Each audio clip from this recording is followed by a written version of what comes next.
जय हिंद फ्रेंड्स। हम लोग अपने यूपीएससी की पैसे सॉल्व कर रहे थे 2023 का पेपर। आइए इस श्रृंखला में हम लोग आगे बढ़ते हैं और अब हम पहुंचते हैं अगले सवाल पे। हमने यहाँ तक कर लिया था, अब हम लोग आज यहाँ से करने वाले 33 नंबर क्वेश्चन से। ठीक है, हाँ, इसके पैसेज यहाँ पे दिए गए। आइए देखते हैं क्या कहता है हमारा पैसेज। कह रहा है कि ऐसा दावा किया जाता है कि जैविक खेती जो है अंतर्निहित रूप से अपेक्षाकृत सुरक्षित और स्वास्थ्यकर है। ऐसा दावा है, ठीक है, कि ये हेल्दी है और सुरक्षित है। वास्तविकता यह है कि चूंकि जैविक खेती उद्योग भारत में अभी भी काफ़ी नया है, क्योंकि ये तो आपके जो टेक्नोलॉजी नया है और ठीक से विनियमित भी नहीं है, मतलब ठीक से मैनेज भी नहीं है। किसान और उपभोक्ता समान रूप से न केवल भ्रमित हैं कि कौन सा उत्पाद अनेक उनके लिए सबसे अच्छे हैं, बल्कि कभी कभी उत्पादों का ऐसा तरीका से इस्तेमाल करते हैं जो कि उनको हानि पहुंचाती है। पहला बात, एक तो नया है, ऊपर से ठीक से मैनेज नहीं, किसान अभी भ्रमित हैं, मतलब उनको ठीक से यूज नहीं करने आ रहा है, इतना उनको ना तरीका पता है और ना केमिकल वगैरह यूज करने का तरीका पता है। ठीक है, आइए कुछ एग्जांपल्स दे रहा पैसेज, उसको देखते हैं। कहता है कि उदाहरण के लिए, चूंकि भारत में जैविक उर्वरकों का सबसे बड़ा पैमाने पर प्राप्त होना कठिन है, क्योंकि इतने बड़े खेत के लिए आप पूरे इंडिया लेवल पे तो नहीं कर सकते हैं, अतः किसान प्रायः खेतों की खाद का इस्तेमाल करते हैं, जिनमें अविषाणु यानी कि टॉक्सिक रसायन और भारी धातु हो सकते हैं। अब कह रहा है कि पूरे इंडिया लेवल पे तो आपके पास है नहीं, तो उसके लिए अभी अभी जो किसान अपना रहे हैं वो क्या कर रहे हैं, मतलब रसायन का यूज कर रहे हैं, जैसे डीएपी हो गया, यूरिया हो गया, और जिसमें भारी धातु भी मिली हुई, टॉक्सिक चीज़ें मिली हुई।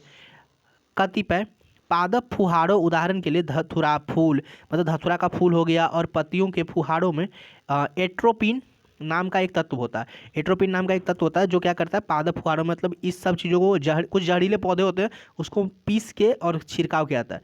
यदि इसका इस्तेमाल ठीक ठाक मात्रा में ना हो तो यह उपभोक्ता के स्नायु तंत्र के प्रभाव डाल सकता है। क्योंकि ध्यान से देखिए, आपने उसे बता तो दिया कि आप उसके जगह पर ये यूज कीजिए, पर यदि इसमें एट्रोपिन नाम का जहर पाया जा रहा है और यदि इसका यूज ठीक नहीं हुआ तो लोगों के स्नायु तंत्र को प्रभावित करेंगे और कैंसर जैसे रोगों का कारण बनेंगे। दुर्भाग्य से इसे कितना और कब इस्तेमाल करना, इस मुद्दे पर पर्याप्त अनुसंधान या विनिमय नहीं हुआ। अब ध्यान से देखिए, यानी कि पैसेज का प्रॉब्लम आपको हम जस्ट समझाते हैं ताकि आप ठीक से समझ पाइए। पूर्व धारणा पूछा गया सवाल में, आइए पहले पैसेज को एक्सप्लेन कर देते हैं एक बार फिर से बेसिक से। कह रहा है कि आपके पास जो जैविक खेती है उसके लिए ना तो कोई विनिमय तंत्र है, और ये नया भी किसान के अभी भ्रमित है, उनको विश्वास है नहीं इस पर। पूरा इंडिया के लिए आपके पास है नहीं फिलहाल। जो किसान जो है डीएपी यूरिया जैसे रासायनिक का यूज कर रहे हैं, ऊपर से आप बताते हो कि आप इसका यूज करो, पर उसकी मात्रा नहीं आप उस किसान को पता है, ज़्यादा डाल दिया तो एट्रोपिन वगैरह बढ़ जाएंगे, जिसके कारण उनके कैंसर और 10 तरह का बीमारी का जन्म होगा। यानी कुल मिलाकर पैसेज का थीम ये है कि आप यूज करो, देखो मना नहीं कर रहा है, ऊपर से मैनेज करने की बात कर रहा है और किसानों को अवेयरनेस फैलाने पे जोर दे रहा है इनडायरेक्टली। तो पूर्व धारणा जो इनडायरेक्टली ही सवाल होते हैं। कह रहा है, आगे देखते हैं अगला सवाल। इसमें कह रहा है जैविक खेती अंतर्निहित रूप से किसानों और उपभोक्ता दोनों के लिए असुरक्षित है। क्या ऐसा बात कहीं किया गया था? नहीं, असुरक्षित है, लेकिन दोनों के लिए असुरक्षित है ऐसा बात कहीं नहीं है, क्योंकि असुरक्षित होता तो गवर्नमेंट कब का बैन कर चुकी होती है। हाँ, रिस्क है पर बिल्कुल असुरक्षित नहीं है, अनसेफ नहीं है, यानी पहला ऑप्शन तो गलत हो गया। ठीक है, किसानों और उपभोक्ता को पर्यावरणीय हितैषी खाद्य पदार्थ के बारे में शिक्षित होने की जरूरत है। पहले बता दें कि एजुकेशन पे बात करती है, इस हिसाब से ऑप्शन भी होगा। इतना अच्छा पैसेज है ये और इतने आसान तरीके से सॉल्व हो जाएंगे यदि आपने ये काम कर लिया, बस ऐसे करके आपने माइंड मैप्स बना लिए, तभी पैसेज को रट पाओगे, क्योंकि एग्जाम में इतना टाइम नहीं होता है ना।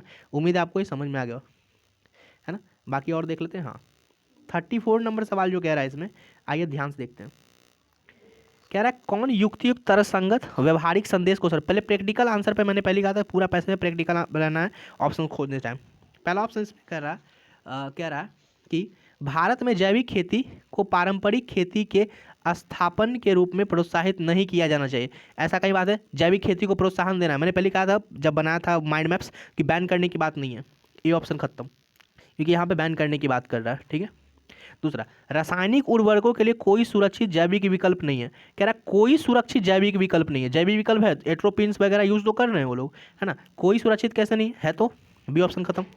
सी कह रहा है भारत में किसानों के उनकी जैविक खेती को धारणीय बनाने के लिए दिशा निर्देश और सहायता की जरूरत है। देखिए मॉनिटरिंग की बात कर रही थी, पर अभी देख लेते हैं। डी नंबर कह रहा है कि जैविक खेती का लक्ष्य ढेर सारा लाभ प्राप्त करने के लिए नहीं होना चाहिए, क्योंकि अभी भी इसके उत्पादों के लिए कोई वैश्विक बाजार नहीं है ना। ऐसा वैश्विक बाजार वगैरह की तो पहले बात नहीं करी गई है, इस हिसाब से ये ऑप्शन से गलत हो गए, इस हिसाब से ऑप्शन सी हो गए। मॉनिटरिंग की बात कर रहा था, दिशा निर्देश जारी कीजिए और सही से एजुकेट कीजिए, है ना। तो कुल मिला के ऑप्शन सी हो गए। उम्मीद है आपको पैसा समझ में आ गया होगा। वीडियो देखने के लिए धन्यवाद।